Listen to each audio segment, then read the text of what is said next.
Dun muna tayo, kalampagin muna natin yung tahimik lang, mga bossing. Oh, tahimik pa ho hanggang ngayon. Mayroon na ho ba tayong narinig, mga kababayan, kay Mark Villar, no? 'Di ba sila po yung mga nangangalandakan diyan na build, build, build. O tapos na itong tulay na ito. Magagamit na ng ating mga kababayan itong tulay na to. 'Di ba, MaxSafe? Ganun yung sinisigaw nila. Panahon na, kung hindi ako nagkakamali, 2019, 2021. Tatak Duterte ito! O, di ba? Sigawan sila ng sigawan. Yung mga utu-uto na mga DDS, sigawan. Ayan ang Tatak Duterte. No? Talagang pinangangalandakan ho nila, mga kababayan, na itong tulay na ito, na ngayon ho ay bumagsak na, proyekto ng dating Pangulong Duterte. Ini-echepwera nga nila si Noynoy eh. No? Ngayon nung bumagsak na, mga kababayan, ay anak ng tinapa. Ayaw na nilang sabihin na proyekto ng dating Pangulong Duterte. Proyekto na daw po ni Pinoy yun. Ano? Tingnan mo yung mga kagaguhan ng mga DDS. Oh. Naku, ito na naman. Meron na naman mga taga Davao. Bat Nemo. Anak ng tinapa. Hoy! Ano ba yan? Nakikipag-usap kayo. No? Gusto nyo makausap yung mga taga Luzon. Gusto nyo makausap yung mga Tagalog. Tapos, kakausapin nyo kami. Bat Nemo. Hindi namin naiintindihan yan. Pang Davao lang yan. Ano? Iiyak ba kami dyan sa bat Nemo ninyo?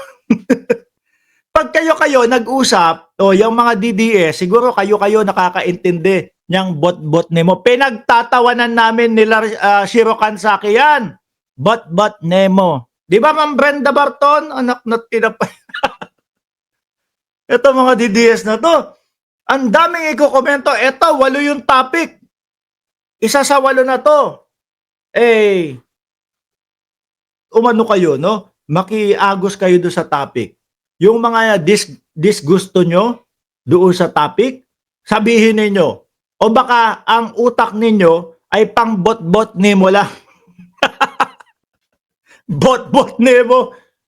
Diyan kayo sa Davao. Yo, mangilan-ngilan na lang kayo. Oh. Mangilan-ngilan na lang kayo. Kayo mag-usap-usap ng bot Nemo ninyo. Anyway, tuloy tayo mga kababayan. Si Mark Villar, hanggang ngayon po, pinanindigan na tahimik lang. Uulitin ko po kung sino si Mark Villar, ha? Tinanong ko po doon sa team MR, mga bossing, no? Team Mark Ramos 'yan. Tinanong ko po sila, ano ang status ni Mark Villar ngayon? Senador pa din ba 'yan? Senador pala, hanggang ngayon hindi pa din natin naririnig.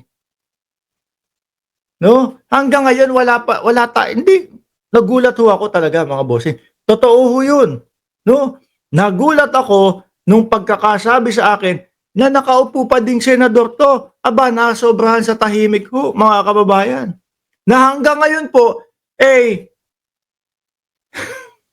hindi pa din po nagsasalita, no? Patungkol doon sa proyekto nilang bumagsak na tulay, mga kababayan. Sino po si Mark Villar? Si Mark Villar po anak po, no, ni Senadora Cynthia Villar. O yan, dalawa sila na nakaupo na. Tapos ang kapatid niya yung tumatakbo na Cynthia Villar naman, mga kababayan. Yung Cynthia Villar, Camille Villar, sorry. Yung Camille Villar po, mga boss Chipamo, sir, ay nandiyan sa linya ng ating Pangulo sa alyansa ho, mga kababayan. Pero, rekta ko nang sasabihin sa inyo, hindi ko po, trip yan. Hindi po masasama sa aking listahan na iboboto si Camille Villar, mga bossing. No? Kung sa listahan po o do sa slate ng Pangulo, mga kababayan, siguro may mga 3 hanggang 5 lang po ang iboboto ko dyan, mga bossing. Sabi ni Shera, One Squad Forever, paano di babagsak yung tulay? Gabinete ni Panelo ang poste. Parang stick ano. Ngayon mga kababayan, may pangako din pala ito.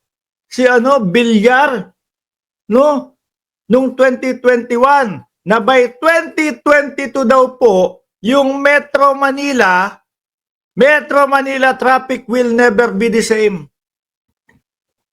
Every city in Metro Manila will be connected within a 20 to 30 minutes time frame. Aba, 2025 na. Hanggang ngayon, parang wala pa din tayong nararamdaman doon. Yung napakarami na sinasabi nyo, na beld. O yan ha, para kahit papaano sa mga DDS na nandiyan sa Davao, o kahit hindi ko masakyan yung bot nemo ninyo, eh at least kaya ko sabayan yung beld ninyo. O ha? O, yung mga pangako ni Villar, mga kababayan, parang wala naman tayong naramdaman. Oh, at hindi lang po yung tulay na yon ang bumagsak. Meron din silang isang proyekto na bumagsak din po kung hindi ako nagkakamali 2021, mga bossing. Ang sabi ni Cynthia Villar, ano naman ang masama sa dinastiya? Biruin mo, ano? Anyway, lalabas na din si Cynthia Villar. Si Mark Villar mukhang mananatili pa dyan. Kailan ba nanalo kasi si Villar? Hindi ko alam No? 2022 ba? Nung nanalo si Villar? Si Mark Villar? O 2019? Kung 2022, malamang hanggang 2026 yan. Kung 2019 siya nanalo, mukhang hindi naman, lalabas na ng, lalabas. 2022 hanggang 2026 pa. Mananatiling tahimik si Mark Villar hanggang 2026. Sir, magsalita ka naman tungkol dito sa proyekto ninyo. Sabi ni Gerardo Malilay, di talaga mawawala traffic sa Metro Manila, di kasi sinusunod yung panukala ni Robin na magkaroon ng cable car. Sira din ang tuktok ni Robin. Gaano kataas kaya yung cable car na ilalagay kung sakali, no? Kasi biruin nyo, mga bossing, may MRT tayo. Tapos sa ibabaw po ng MRT na yon, minsan may mga overpass pa. Yung inireklamo ng mamamayang Pilipino na tumatawid doon. Sabi, grabe naman, tatawid lang kami. Pagod na kami kasi hahakbangan yung yung napakataas na MRT. Tapos sa pa doon ilalagay yung cable car. Hindi kaya sumabit doon sa mga kawad ng kuryente din natin. Tsaka yung cable car, ang liliit ho nun, mga kababayan. Ilang libong ganun ang ilalagay mo. Diyos ko tong mga senador ni Digong.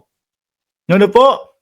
Mukhang hanggang 2022 pa tayo magtitiis dito sa mga ito. Sabi ni Percy Sialana, good morning from Seattle. Aba? Galing ako dyan, siguro mga may 5 taon nakalipas.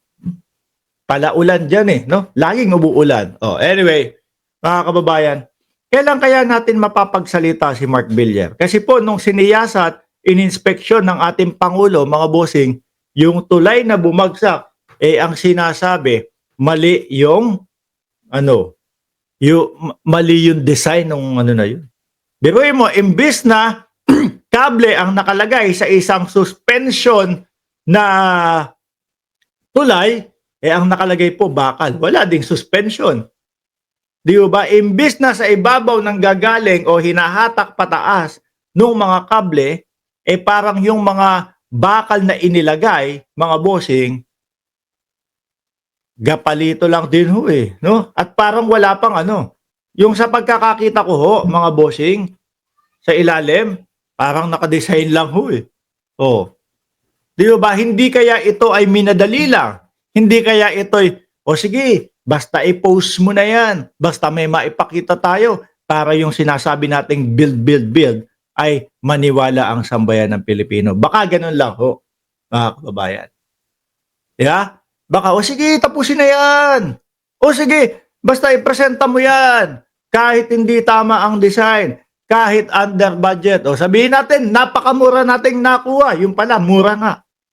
Gumuguho, gumuguho naman ho, mga kababayan. Boss Mark, no? Gayahin mo ko. Hindi tahimik. O. Siguro ang estilo ho ni Mark Villar, mga kababayan, wag na ako magsalita. Huhupa din yan.